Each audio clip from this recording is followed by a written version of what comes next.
Alright, I'd like to now introduce you to the Triton TTDMA. This is an overview of the product and just highlight some of the standard features and some of the options and flexibility that this product now offers. If we first of all examine the product, it offers all the standard geometries and they are truly as standard. We include all the basic clamp arrangements, bending, that's dual, single cantilever, 3-point bending, shear, compression and tension. They're all standard with the basic kit, and they are provided in a flexible and very easy to use arrangement, which will be discussed in a separate presentation. The instrument can do all the standard experiments that you would expect from a DMA. It can do single, multi-frequency sweeps. We can do single strains, etc., multi-strain, isothermal experiments, step isotherms, all the basic things you would expect from a DMA. You've got great control on things like the static and the dynamic force with algorithms which will allow you to do some more unusual experiments, and so this is pretty well the sort of a piece of kit that you would expect when you bought this product. The ability of this instrument to cover an extremely wide frequency range is also quite novel for such a compact design. It can actually truly go to 1000 Hz, and there really is no practical lower limit other than time, but I suggest probably 0.01 Hz is a sensible lower value. So that's quite a dramatic range for an instrument like this. The one criterion overrider I'd make with that is, of course, the frequencies that you can achieve are always being limited by the sample itself. So to achieve 1000 Hz takes a very, very stiff sample, but the instrument itself will drive to that frequency. It can typically cover quite comfortably at least 4.5 decades of stiffness in a particular run. This again is very, very accommodating for dealing with pretty well any material that you're likely to come across in terms of changing stiffness during a thermal experiment. We use extensively titanium and design of the drive to keep the mass low, and it is typically around about 1/10 of most commercial DMAs in mass.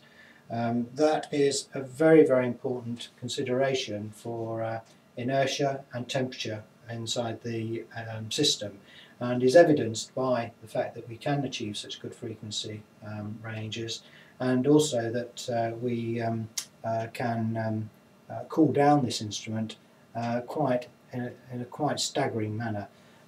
This device that you see attached here is our small mini cryo, and we would suggest that that is quite capable for most people's use of handling normal runs down to, say, -100. You could probably get 6 runs from ambient temperature with just a 1 litre charge. There are larger options. In fact, the standard auto cryo which we offer is a 35 litre system, which also doubles up as a storage container. The efficiency of it is so great that it actually is very useful to have that as something to consider if you're wanting a lab storage system. The standard temperature range of the instrument is -190. This device will actually go down to -190, but you probably only get 1 run out of it for doing that, and it will take you up to 600 degrees with this particular arrangement. This is the standard thermal furnace. There is a humidity chamber which can go on here, and we also have an immersion chamber which attaches on a side pillar. Again, the accessories are subject to a secondary presentation which you can view if you so wish.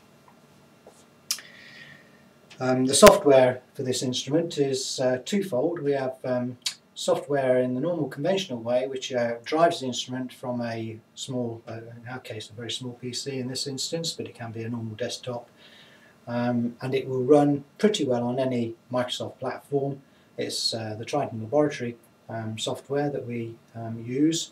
This is a package which allows us to operate the DMA simultaneously with our humidity generating system, which allows control of the system's humidity and temperature at the same time.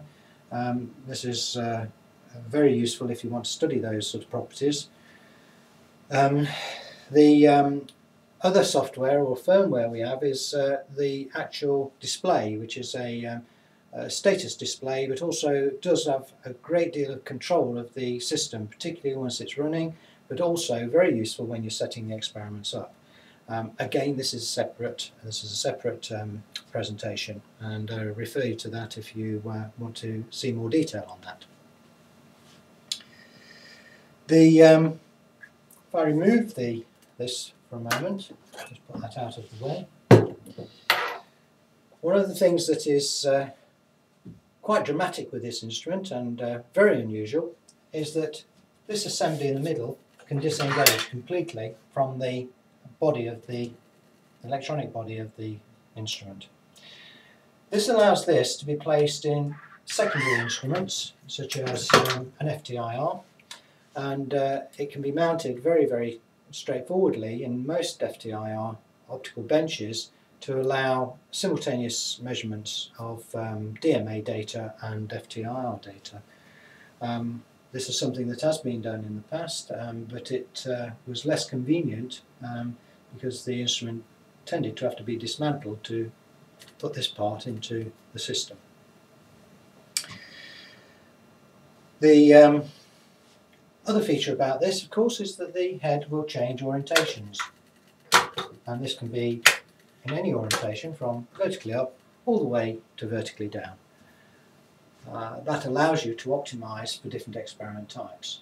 It also allows you to mount the sample in a very convenient way. In most cases, mounting a sample in the horizontal mode is extremely convenient. In fact, this orientation here lends itself to very easy mounting of 3-point bending samples, for example. It's extremely easy. So there's different geometries which accommodate a wide variety of experiment types. If I move this to the horizontal position, the other feature that you can see here is the geometry disk. This geometry disk allows the different geometry options to be quickly and easily transferred and put into place. There is absolutely no calibration when you do that. You simply change the clamps for the different geometries and select them in the software. That can be either via the display or via the software on the PC, and effectively you're good to go. There is no day-to-day calibrations required on this. I think that gives quite a nice overview of the basic system. It's worth pointing out that this instrument does have a range of accessories which are available. We've already mentioned the 35 litre auto cryo system. It is also possible to put a humidity device. That requires a separate chamber. The chamber looks pretty well similar to the standard thermal chamber, but in that case it plugs into a humidity generating device, and the heat source for that is actually a recirculator. So it's quite a different arrangement because the experiment criteria are quite different.